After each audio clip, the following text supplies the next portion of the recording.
One of my favorites is office hours. When I've asked students what are office hours, oftentimes they think, well, it's like prep period. And in high school, prep period is when you leave your teachers alone. They're preparing for their next class.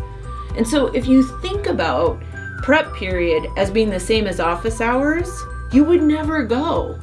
And yet in college, office hours are literally when your professors are in their office waiting for you to come by so that they could put a name and face together. Right now, office hours are also being held online virtually, and they're waiting for you in their Zoom room to pop in and say hello so that they can put a name and a face together. The game helps to demystify these pieces about from high school to college that are a little bit different. Prep period and office hours are not the same.